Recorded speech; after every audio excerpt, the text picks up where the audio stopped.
s'affiche à ce sondage-là. OK, donc il y a en tout cas, il y a à la moitié, mais il y a quand même pas mal de personnes pour l'instant qui n'ont pas encore entendu parler du projet, donc tant mieux, ça tombe bien. Donc, pour vous, juste pour une petite entrée en matière, donc on va vous réexpliquer un petit peu le contexte et les objectifs, de la démarche, du projet Print de manière générale et voilà, il y a aussi un travail qui a été fait, un travail d'évaluation, de cette démarche-là et ensuite on va vous, montrer aussi un petit peu comment, le projet il a évolué, et voilà, vous lui présenter les différents axes, pour, finir avec, des questions que vous pourriez, avoir et voilà, pour commencer, je laisse la main à Sylvie qui va, introduire avec quelques remerciements qui sont importants. Voilà, donc Sylvie, je te laisse, Alors, bonjour à tous, je suis Sylvie Gaden, je suis pilote du programme Print pour l'URIOPS. Et donc, pour démarrer, c'est vrai qu'on va commencer par remercier nos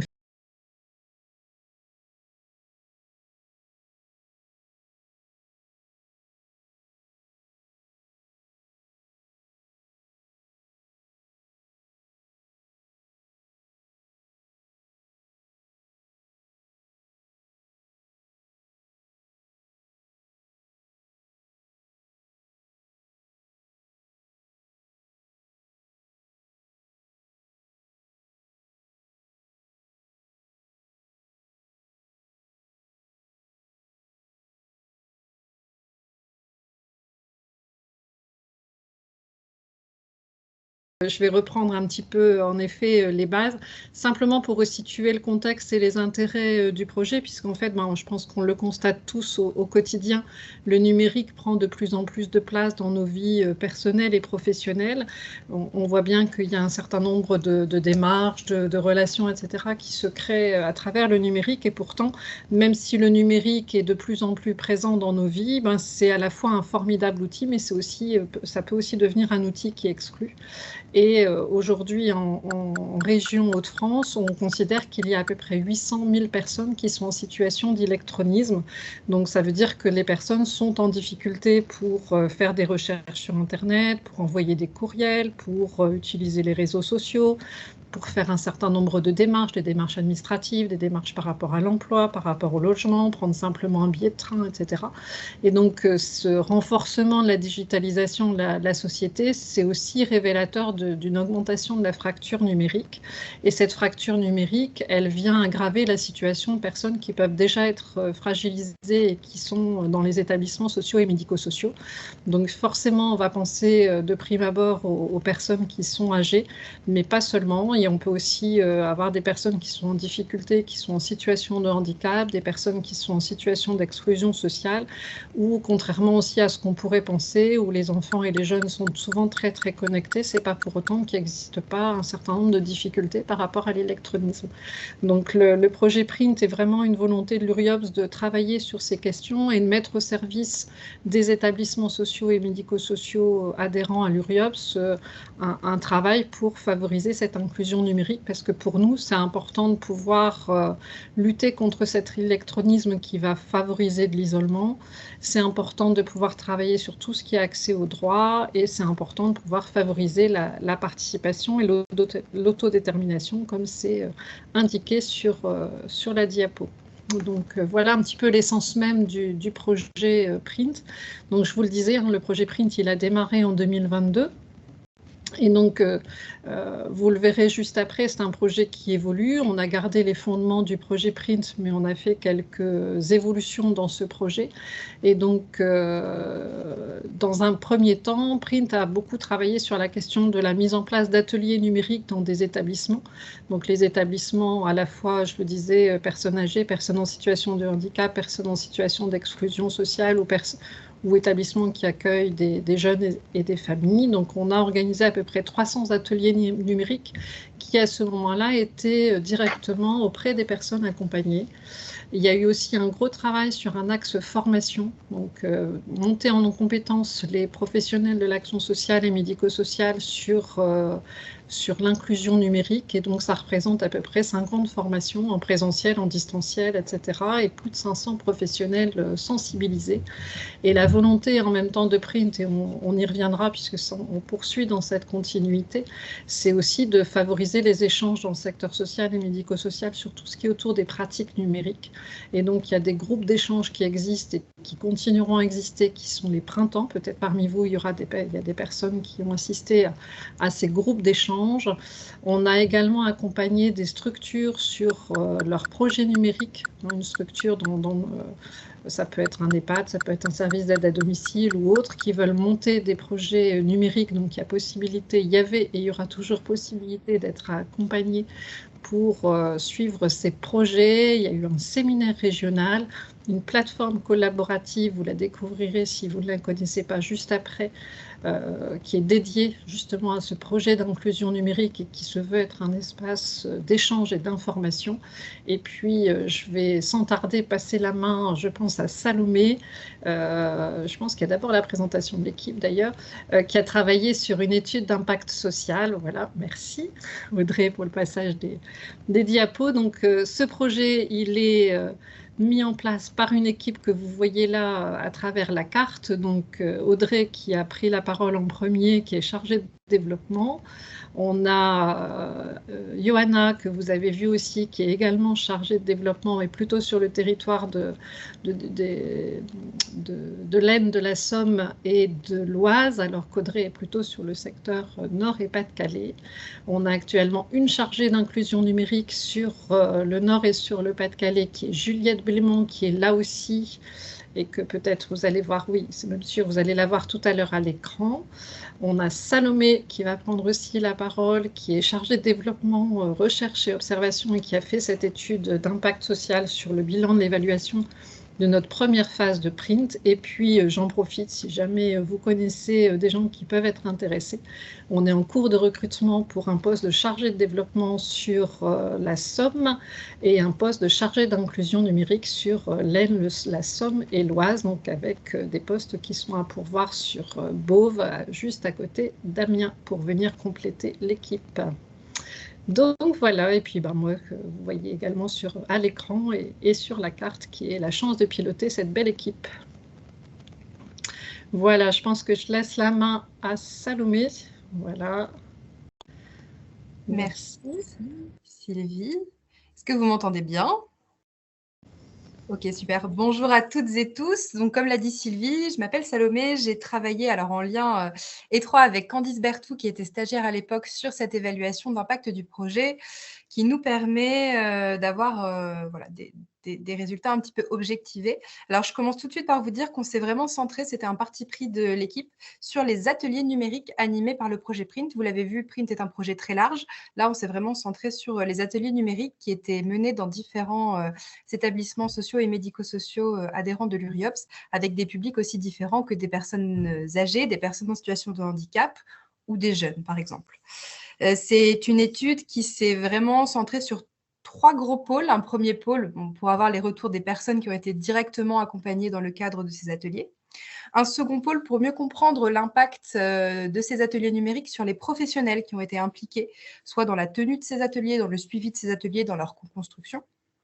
Et enfin, on a pu aussi tirer de cette étude d'impact des retours intéressants sur le profil des médiateurs numériques dans le cadre de Print, parce qu'on s'est rendu compte, même si on s'en doutait, qu'en tout cas, travailler sur le numérique dans le cadre d'ateliers et dans le cadre d'établissements sociaux et médico-sociaux avec un public en situation de vulnérabilité, ça nécessitait des compétences et une approche bien spécifique qu'on a souhaité objectiver pour pouvoir mieux travailler dans le cadre de Print 2. Alors, je sais qu'Audrey va vous mettre dans le chat tout le détail de cette étude d'impact dont on a fait une petite synthèse graphique pour vous permettre de la lire assez rapidement. Moi, je vais faire des focus sur quelques thématiques qui nous semblaient peut-être un petit peu plus centrales. Donc, vous avez ici la dernière page finalement de notre infographie. Que retenir de cette évaluation d'impact ? On n'a malheureusement pas beaucoup de temps, donc on y va. Première chose, et vraiment la chose la plus importante, l'accompagnement numérique est un véritable outil de l'accompagnement social. Je ne vous apprends rien, mais je vais rentrer dans les détails. On s'est bien rendu compte par le biais de cette étude d'impact que, au-delà de la montée en compétences vraiment sur des qualités liées au numérique, du traitement de texte, faire son CV, utiliser Canva ou que sais-je, des choses évidemment très utiles qui renforcent la capacité d'agir des personnes qui participent à ces ateliers. On s'est rendu compte qu'il y avait une dimension aussi très intéressante de progression bien au-delà de l'aspect numérique. Je parle par exemple de la dynamique de pair aidance qui a été énormément observée dans le cadre des ateliers numériques avec des voisins qui s'entraident pendant les ateliers. On a eu aussi des constats qui nous ont fait un petit peu relativiser la notion de progrès. C'est-à-dire que spontanément, si je vous dis j'ai progressé grâce à un atelier numérique, vous me dites ben voilà, j'ai appris des compétences comme, encore une fois, me servir de mon traitement de texte. En fait, ça va bien au-delà, ne serait-ce que découvrir l'outil, dédramatiser le fait d'oser cliquer, d'oser l'allumer, d'oser appuyer sur un bouton, rien que ça, c'est déjà une forme de progrès qu'il faut pouvoir remarquer et qu'on constate dans le cadre de ces ateliers avec des personnes qui peuvent parfois être très, très éloignées du numérique.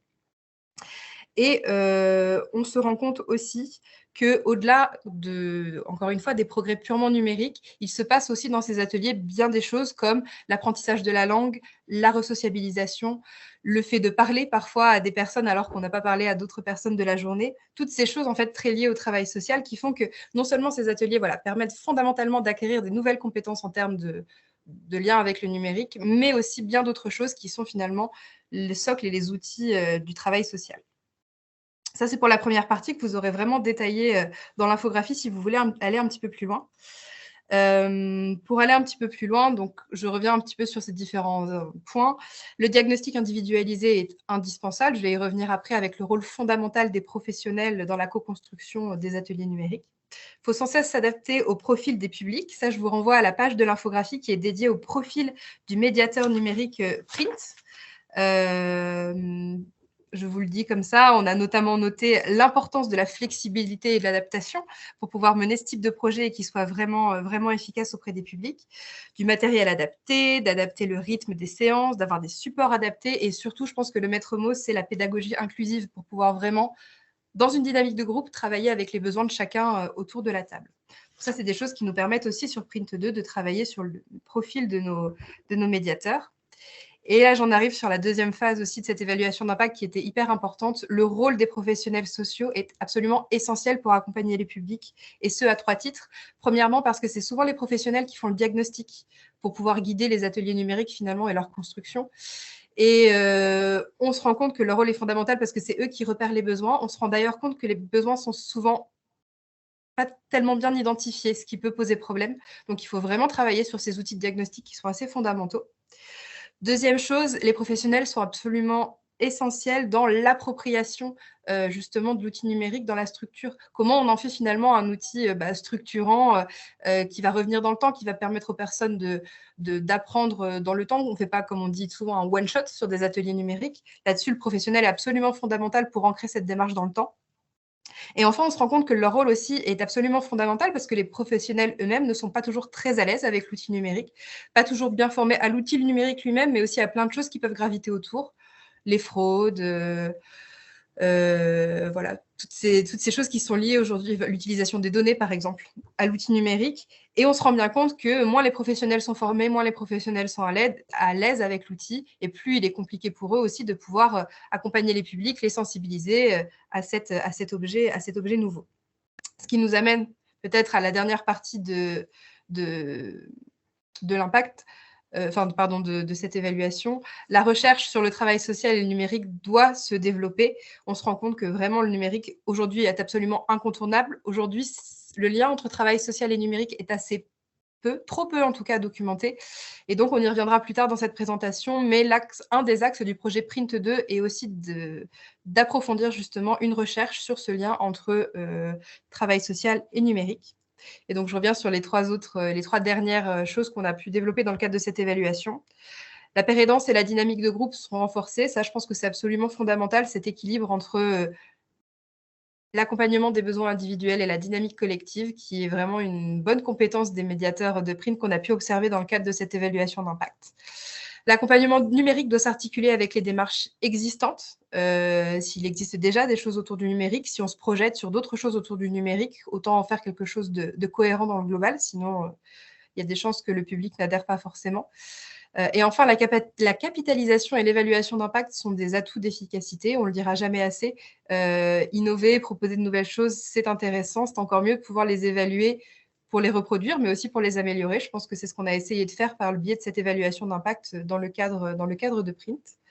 Donc, voilà pour les quelques mots que je pouvais vous donner autour de l'évaluation d'impact qu'on a faite. Encore une fois, je ne saurais que vous pousser à lire l'infographie qu'on a produite qui est dans le chat pour avoir tous les détails. On se tient à votre disposition si vous souhaitez en savoir un petit peu plus.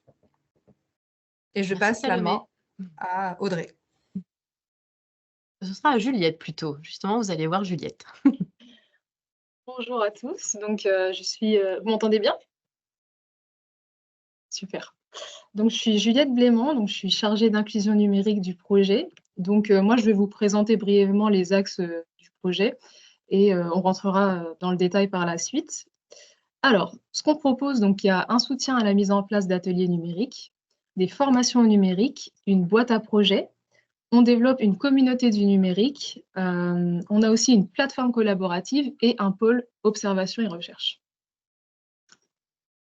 Donc, pour entrer un peu plus dans le détail, donc, je vais vous présenter le pôle soutien à la mise en place d'ateliers numériques. Donc, ça, c'est l'axe des chargés d'inclusion numérique. Donc, déjà, un atelier numérique, qu'est-ce que c'est? Donc, il a pour but de familiariser votre public en petits groupes à l'usage des outils numériques, donc ordinateur, tablette, smartphone, et d'apprendre à utiliser Internet et ses opportunités. Donc, en gros, ma mission, c'est de vous accompagner à la conception et à l'animation d'ateliers, avec comme objectif derrière de rendre votre public plus autonome. Donc, ce qu'on propose, c'est un soutien personnalisé à la mise en place d'ateliers. On vous accompagne du diagnostic jusqu'à l'évaluation. Donc, ça va être co-conception d'ateliers, découverte et exploration de ressources numériques clés en main. Voilà, des tips sur la posture de l'aidant, sur les techniques d'animation, etc., avec des suivis réguliers. Et l'idée derrière ça, c'est vraiment d'essayer de vous laisser la main et que vous puissiez animer des ateliers en autonomie. Donc voilà, vous rendre progressivement, j'ai bien progressivement autonome. Hein, le but, c'est pas de faire de vous des experts, mais d'y aller doucement. Et puis surtout, d'encourager la continuité des ateliers sur le long terme quand c'est possible. Voilà, je n'ai juste pas précisé du coup qu'un atelier numérique, voilà, on aborde des thèmes comme envoyer un email, connaître les bonnes pratiques à adopter sur Internet pour naviguer en toute sécurité, etc. Donc voilà, si jamais vous êtes intéressé par la mise en place d'ateliers numériques dans votre structure, n'hésitez surtout pas à faire appel à moi. Voilà, je serais ravie de vous accompagner à les mettre en place. Voilà, et je passe la main à Johanna pour les formations. Oui, merci. Comme Salomé l'a dit au préalable, la formation des professionnels paraît indispensable pour déjà être par eux-mêmes plus à l'aise avec le numérique, mais aussi pour mieux accompagner les personnes, par exemple, lors d'ateliers ou d'un accompagnement individuel. Et en fait, pour ça, le print, on souhaite continuer à former les professionnels ou aussi les bénévoles aux enjeux du numérique, donc des enjeux qui touchent en particulièrement les enjeux liés au travail social. On souhaite les former aux pratiques numériques professionnelles, donc il est aussi important de pouvoir se débrouiller en tant que salarié avec les bases de Word, Excel, etc.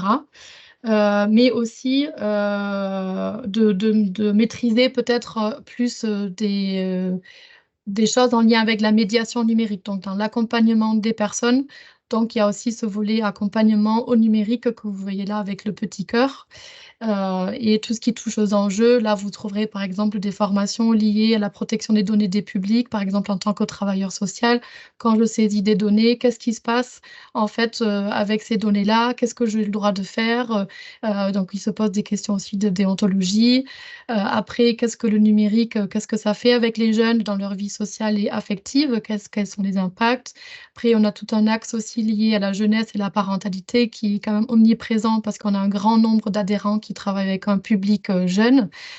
Et après, voilà, on touchera à des choses un peu plus pratico-pratiques, comme une formation sur Canva pour, par exemple, mieux communiquer au sein de mon association, mieux gérer la communication vers l'extérieur, par exemple. Et donc les formats, ils sont variés. On a là on a des formations sous forme de classe virtuelle en demi-journée. On a des formations qui sont en présentiel, donc c'est à partir il y a 1 ou 2 journées. Et on a aussi développé un e-learning. Donc, on va vous faire un petit teasing. Et en tout cas, sachez que ces formations, elles s'adressent pour l'instant uniquement aux structures adhérentes à l'URIOPS, aussi pour des questions de place. Et en tout cas, là, pour l'instant, on a une vingtaine de formations. Donc, le programme, vous le trouverez sur la plateforme en ligne.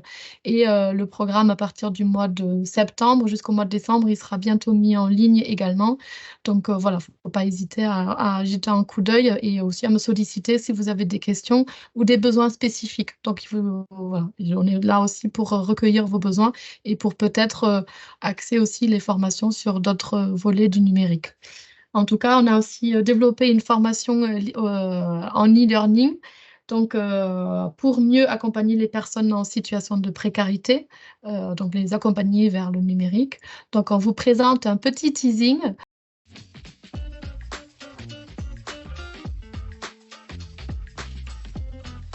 Dans un monde de plus en plus connecté, savoir utiliser les outils numériques n'est pas juste pratique, c'est essentiel. Cependant, les personnes les plus précaires continuent d'être privées des opportunités offertes par le numérique. Partant de ce constat, Print, le pôle ressources inclusion numérique pour tous, porté par l'URIOPS Hauts-de-France, a créé une formation en ligne pour accompagner les personnes en situation de précarité vers une meilleure autonomie numérique. Dans notre e-learning, vous découvrirez les enjeux du numérique et les dispositifs existants. Vous apprendrez à concevoir et à animer des ateliers numériques simples et efficaces et à ouvrir les portes du numérique à celles et ceux qui en ont été exclus. Et vous rencontrerez Juliette, notre médiatrice numérique. Elle vous guidera et vous partagera ses meilleures astuces pour des ateliers numériques réussis. Notre objectif ? Rendre le numérique accessible à toutes et à tous. Pour plus d'infos, consultez le site de Print et inscrivez-vous pour bénéficier de toutes nos ressources sur l'inclusion numérique. Ensemble pour plus d'autonomie numérique.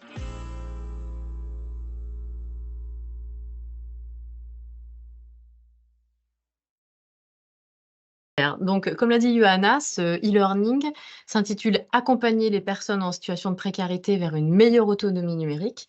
Et c'est une formation 100% en ligne, donc qui vous permet de vous former en toute autonomie. Ce qui est pratique, c'est qu'elle est accessible à tout moment. Et les objectifs de cette formation, c'est connaître mieux les enjeux du numérique pour les personnes en situation de précarité et surtout savoir concevoir et animer des ateliers numériques pour ce public. Donc, on a fait appel justement à Juliette, qui a tourné des vidéos éducatives pour vous expliquer comment on conçoit et anime ces ateliers. Il y a aussi des quiz, des éléments interactifs, voilà, pour rendre la formation un peu plus fun. Cette formation dure environ 1 heure et il est tout à fait possible de la suivre en plusieurs fois, voilà, sur votre temps libre. Donc, on a voulu, voilà, élargir les formations. Effectivement, comme l'a dit Johanna, on avait des formations en présentiel, en classe virtuelle et en webinaire plutôt descendant. Et bien là, ça ajoute un nouveau format à nos formations. Et pour illustrer un peu mieux, je vais vous diffuser un exemple de vidéo pédagogique présentée par Juliette qui donne ses bons conseils pour animer un atelier numérique. Souvent, on a tendance à vouloir aller trop vite en mettant trop de contenu dans un atelier. Donc c'est super important de ne pas être trop ambitieux, surtout avec des grands débutants. S'il y a trop d'informations d'un coup, les participants ils peuvent vite se sentir dépassés et avoir du mal à apprendre de nouvelles choses. Donc vous allez être tenté de répondre à toutes les questions, il faut savoir temporiser et pas hésiter à dire que ça va être évoqué par la suite. L'idée, c'est d'abord qu'ils puissent se familiariser en douceur avec les manipulations des bases, avant de pouvoir naviguer sur Internet ou envoyer un email. Chaque chose en son temps. Ensuite, il est important de prévoir au moins une pause en milieu d'atelier, ce qui va permettre de digérer ce qui a été vu, de s'aérer l'esprit quelques minutes pour éviter le trop-plein d'informations. Voilà. Merci encore à Juliette pour son super boulot. Je vous ai mis une petite photo souvenir du tournage des vidéos pédagogiques qui ont été tournées à l'IRTS. Et vous pouvez vous inscrire sur notre plateforme Print, donc je vous enverrai les liens en fin de webinaire.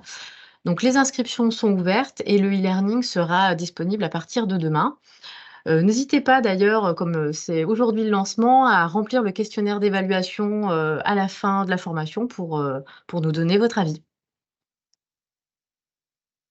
Et je laisse la parole à Merci. Johanna. Oui, merci Audrey. Et ce qui peut aussi vous intéresser, en tout cas, il existe aussi un module en présentiel pour compléter en fait ce module en e-learning. Donc c'est la même thématique, mais bien sûr, on entrera un peu plus dans le détail et on pourra, voilà. Il y a la formation, elle sera plus précise que le e-learning. En tout cas, elle sera complémentaire au e-learning. Donc, il ne faut pas hésiter non plus à s'inscrire à cette formation en présentiel. Du coup, je viens à un autre dispositif qu'on a développé aussi en ayant appris aussi certaines choses lors de la première phase de projet. On s'est rendu compte qu'il était en tout cas nécessaire de fournir un accompagnement méthodologique aux structures adhérentes à l'URIOPS pour justement développer des projets numériques ou des projets d'inclusion numérique. Donc, quand on dit projet d'inclusion numérique, ça sera plus des projets de médiation numérique, comme la mise en place d'ateliers, mais de manière plus structurée. Voilà comment je peux intégrer ça dans mon projet d'établissement, etc. La boîte, on a appelé ça la boîte à projet parce qu'on aimerait bien aider ou soutenir les structures adhérentes à justement développer différents types de projets. Comme vous pouvez voir, ça peut être des projets comme voilà, des bornes d'accès aux droits installées, des plateformes de collaboration que vous voulez mettre en place pour les salariés, donc qui seraient en ligne, développer des nouvelles messageries internes pour des services à domicile qui ont ce besoin-là pour mieux communiquer. Ça peut être aussi des outils très précis, des outils numériques pour des personnes en situation de handicap. Donc, ça peut être à toute phase de projet. Ça peut être pour vous aider à répondre à un appel à projet, faire de la relecture, faire de la recherche de financement avec vous, de vous conseiller, faire du coaching en fait sur la manière dont on pourrait aussi communiquer au sein de sa structure sur l'accompagnement, le projet qu'on voudrait mettre en place. Donc, il y a différents types de projets qu'on peut accompagner, peu importe le stade dans lequel se trouve votre projet. Ça peut être juste une petite idée que vous avez, mais vous savez pas du tout comment vous voulez procéder. Ça peut être aussi à la fin d'un projet, ça peut être juste pour une partie d'évaluation et se dire aussi, on aimerait bien mieux faire, mais comment on peut mieux faire? Donc, vous pouvez vous adresser aussi à Print pour ce type d'accompagnement. Donc, on propose un accompagnement individuel, donc ça, sur demande. Ça peut être ponctuel ou régulier. Après, a priori, c'est un minima 2 fois 1h30 d'accompagnement. Donc, on peut se rencontrer. Ça peut être par téléphone ou visio. Et au-delà de l'accompagnement individuel, on propose aussi cette année quelque chose d'un peu plus... quelque chose qui change un peu de l'accompagnement individuel. C'est un accompagnement en collectif avec des rencontres en présentiel pour justement profiter un petit peu de l'intelligence collective pour faire avancer son propre projet. Et je précise qu'on ne va pas accompagner des projets qui sont par exemple liés à des questions de système d'information ou le numérique en santé, parce que là, c'est plutôt le collectif SI qui s'en charge, donc tout ce qui appelle à projet ESMS numérique. Voilà, là, ça serait plutôt le collectif SI. En tout cas, voilà, on peut vous accompagner à toutes les phases de projet. Et on va faire un petit zoom sur l'accompagnement collectif, puisque c'est quelque chose qu'on va vous proposer dans les mois à venir. Audrey, tu peux changer de slide.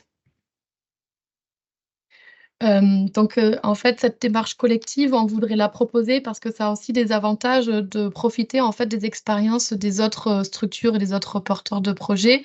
Ça permet en fait de recueillir les idées des autres et aussi donc de démultiplier les retours qu'on pourrait avoir sur une idée de projet et donc de le faire avancer de cette manière-là. Et du coup, ça a plusieurs bénéfices. Donc, il y a la question de la créativité. On vous met en lien aussi avec d'autres structures, avec des acteurs locaux qui ça travaille sur le numérique. Il y a là aussi la question en fait, de se coordonner entre structures. Est-ce que vous avez déjà fait ce projet-là et est-ce que c'est encore nécessaire que nous, on le fasse aussi? Est-ce que du coup, il faut qu'on le fasse peut-être différemment? Donc, d'apprendre aussi des autres pour mieux faire son projet. et aussi voilà, de profiter d'interventions en fait, de personnes un peu ressources ou expertes sur une thématique. Donc pour cela, on organise 5 rencontres à partir du mois de septembre, avec à chaque fois des rencontres sur une journée, avec à chaque fois voilà, l'intervention de tiers pour vous apporter un côté un peu expertise et voilà, pour vous accompagner tout au long du processus du développement de projet. Et donc, bien sûr, on peut aussi on peut mixer les 2 accompagnements. Donc, vous pouvez avoir l'accompagnement collectif, mais aussi l'accompagnement individuel qu'on continue à proposer dans le cadre du projet. Et pour participer, donc on va lancer un appel à participation après les congés et les jours fériés au mois d'avril-mai. Donc voilà, le 14 mai, on va lancer un appel à participation pour des structures qui souhaiteraient voilà, affiner, lancer ou évaluer leur projet et justement pour participer à ces rencontres-là. Donc le seul prérequis, c'est d'être une structure adhérente à l'URIOPS ou d'être une structure qui a été envoyée par la CARSAT. Et voilà, d'avoir un projet en fait en lien avec le numérique ou le numérique inclusif. Donc voilà, il ne faut pas hésiter après aussi à nous recontacter ou à participer au mois de mai. Il y aura une petite présentation aussi de la boîte à projets et de cette démarche collective. Voilà, donc je crois que j'ai rien oublié pour la boîte à projets. Merci Johanna. Pour ma part, je vais vous présenter rapidement la plateforme Print. On en parle depuis le début. Donc, cette plateforme, elle permet d'accéder aux ressources d'inclusion numérique qu'on a classées par thématique, handicap, accès aux droits, éducation. Vous pouvez également vous inscrire à toutes nos formations, donc classe virtuelle, webinaire, le e-learning aussi. On répertorie aussi les projets d'inclusion numérique développés en région, donc vos projets numériques. Donc c'est une plateforme aussi collaborative. Donc si vous êtes porteur de projet, vous pouvez bien évidemment nous en parler et nous pourrons valoriser vos projets sur cette plateforme. Et ça permet aussi de s'inspirer sur et voir ce que font d'autres associations. Et on y partage aussi toute l'actualité de Print, nos événements et également les événements d'inclusion numérique qui se passent en région, où vous pouvez rencontrer tous les acteurs de l'inclusion numérique. Voilà, donc je vous donnerai, pareil, les liens tout à la fin. On a l'ambition aussi de créer une communauté du numérique, donc ça c'est pour le nouveau projet. Donc nous organisons, donc, comme on l'a évoqué, des temps d'échange.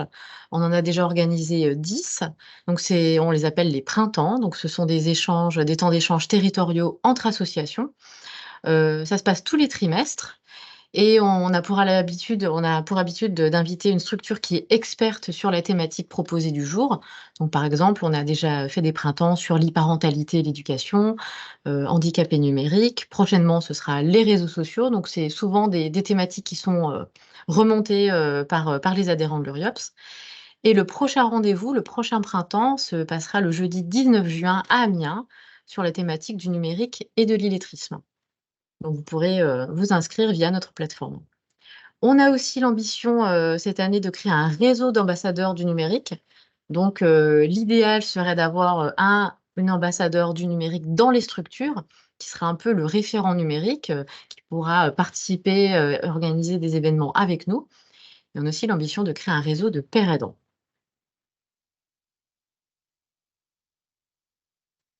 Et pour la stratégie partenariale, je laisse la parole à Johanna. Oui, alors du coup, c'est à la fin et c'est primordial de mentionner en fait tous les acteurs qui travaillent déjà autour du numérique et de l'inclusion numérique sur le territoire. Et en fait, toutes les actions qu'on propose aux structures adhérentes ou aussi aux structures partenaires, c'est pour aussi créer des synergies et on voudrait, enfin, le projet, il se veut complémentaire.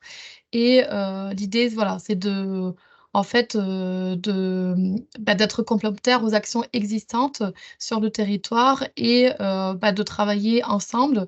Donc là, il y a plusieurs partenaires. Donc, il ne faut pas hésiter aussi si vous avez identifié des actions sur lesquelles vous pensez que ça peut être pertinent de vous impliquer.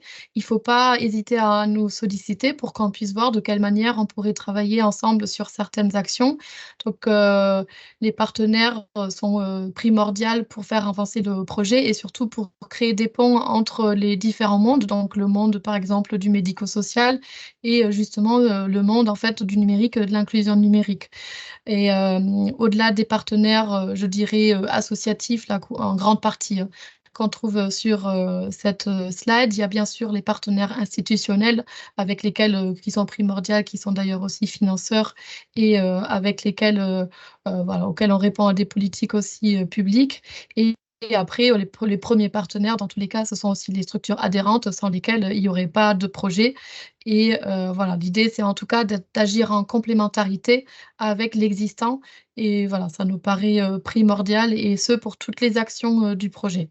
Voilà, donc il y a un intérêt pour travailler, enfin, si vous souhaitez travailler avec nous sur des différentes actions, n'hésitez pas à nous contacter ou justement voir aussi comment on peut améliorer le travail qu'on fait déjà.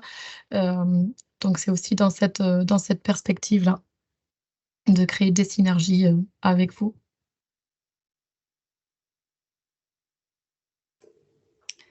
Bah, Et le dernier, oui, voilà, le dernier axe, c'est Salomé qui va nous présenter. Johanna parlait de synergie à l'URIOPS Hauts-de-France. On croit beaucoup à l'intérêt de la collaboration avec les actions de terrain associatives et le monde de la recherche. Et donc, on a voulu, dans cette nouvelle version du projet Print, avoir un véritable axe de recherche qu'on est en train de travailler en lien avec le laboratoire Marsouin, qui est du côté de Rennes, et l'Université de Lille. Donc, en créant un véritable partenariat avec le monde de l'enseignement supérieur qui nous proposerait un accompagnement scientifique sur une recherche dédiée au lien entre travail social et numérique, avec, je l'ai noté là, le travail sur la notion de territoire numérique capacitant, avec une démarche compréhensive du projet Print, avec un aspect très qualitatif pour mieux comprendre comment justement ces démarches sur le terrain viennent nourrir le travail social. Donc, on vous tiendra évidemment au courant de l'évolution de ce projet au fur et à mesure de son avancée.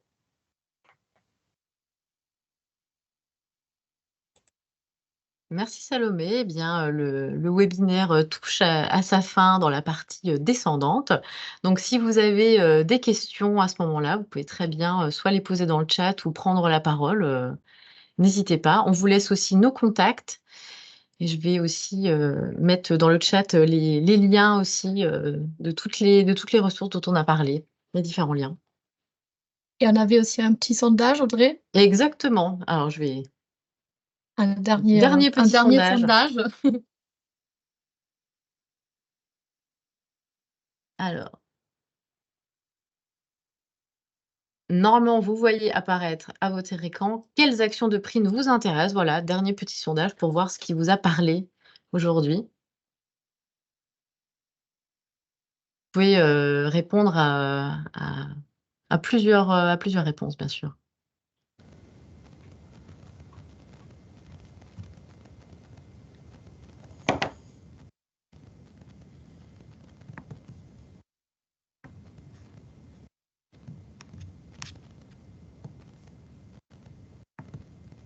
Est-ce qu'il y a des personnes qui ont...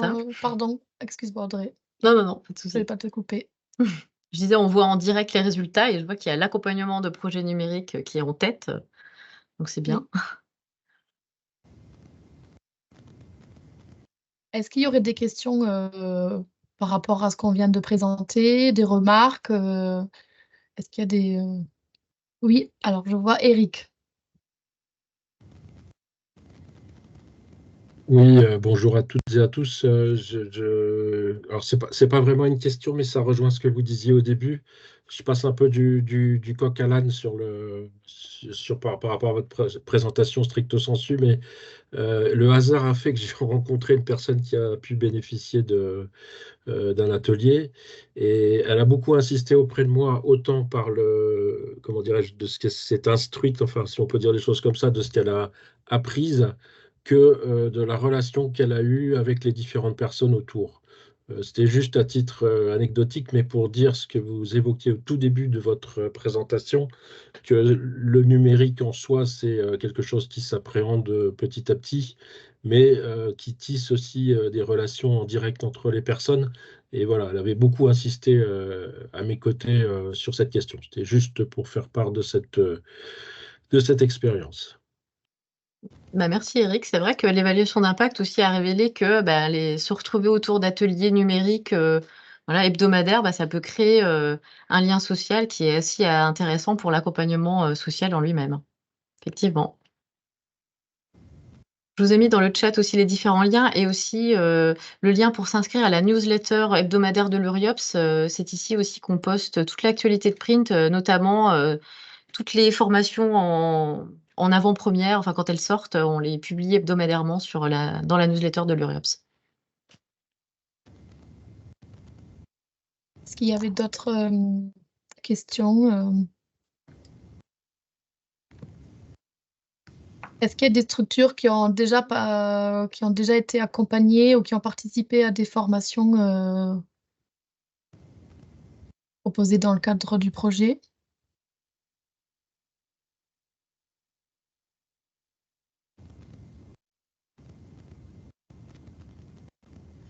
Peut-être. Il y a tout à faire alors. Ah oui, attendez. Merci. Stéphanie. Oui. Oui, bonjour. Stéphanie Villecoq, association Marat Le Toit. Donc, Print est déjà intervenu chez nous pour la mise en place d'ateliers auprès des salariés en insertion. Donc, ça s'était super bien passé, les gens étaient ravis. Et actuellement, nous sommes en train de monter un projet de facilitateur numérique. Donc, on a repéré 2 salariés en insertion qui avaient des appétences et des facilités en numérique. Et en fait, ces personnes sont justement en train de monter des projets et monter des ateliers pour accompagner leurs collègues dans la prise en main de l'outil informatique. Et justement, on est en train de rechercher des formations auxquelles elles pourraient participer pour avoir la pédagogie, parce qu'elles n'ont pas forcément la pédagogie. Donc, elles ont participé chez vous l'année dernière à une formation Canva. Et j'aurais voulu savoir, en fait, et pouvoir échanger avec vous par la suite pour voir s'il y avait des choses qui pouvaient être mises en place avec ces personnes pour faciliter, en fait, la pédagogie et la mise en place de ce projet qui me semble être quelque chose de très valorisant pour tout le monde. Oui, il me semble que ça fait partie des missions en fait de Juliette, si je ne me trompe pas. C'est surtout, elle peut vous accompagner sur le volet pédagogique en fait, comment mettre en place un atelier numérique ou un accompagnement numérique. Juliette, tu peux compléter. En tout cas, je pense que ça peut tout à fait rentrer dans les missions de Juliette. Ça rentre dans les cordes, donc il n'y a pas de souci. Puis en plus, on s'est déjà rencontrés l'année dernière. Oui. C'est ça. Donc, il n'y a pas de souci. Avec plaisir. Et après, si ça concerne si ça concerne un projet un peu plus global où il y a peut-être aussi de la méthodologie à mettre derrière, ça peut aussi être intéressant. On peut aussi en échanger de manière un peu plus précise si vous souhaitez voir de quelle manière on peut vous accompagner sur le volet méthodo. Et ça nous permet, je vous remercie beaucoup. Ça nous permet de réinsister peut-être sur 2 choses, sur le fait que justement le travail d'accompagnement des acteurs, c'est les acteurs, les professionnels, les bénévoles, les pairs aidants. Et donc tout ce travail d'accompagnement pédagogique pour qu'il puisse y avoir une autonomie numérique à travers les ateliers qui peuvent être créés dans les différents services sociaux et médico-sociaux. Donc ça, c'est vraiment aussi quelque chose pour nous qui est important. Et ça permet aussi, dans ce que vous êtes en train de dire là, de rejoindre la notion de père aidant et d'ambassadeur du numérique, où notre ambition, elle est aussi de faire en sorte qu'il y ait un réseau qui puisse se créer et qu'on puisse dupliquer un petit peu ces actions et que je trouve ça tout à fait intéressant dans ce que vous disiez là, puisqu'en fait, ces personnes ont déjà bénéficié d'ateliers l'année dernière sur la première version de Print. Aujourd'hui, elles veulent aller plus loin. Et donc, c'est comment aussi on pourra constituer ce réseau pour pouvoir être un petit peu plus dynamique et proposer de nouvelles actions. Donc, merci en tout cas de ce retour. Je vois qu'il y a une question. Alors, c'était oui, c'était la levée de la main.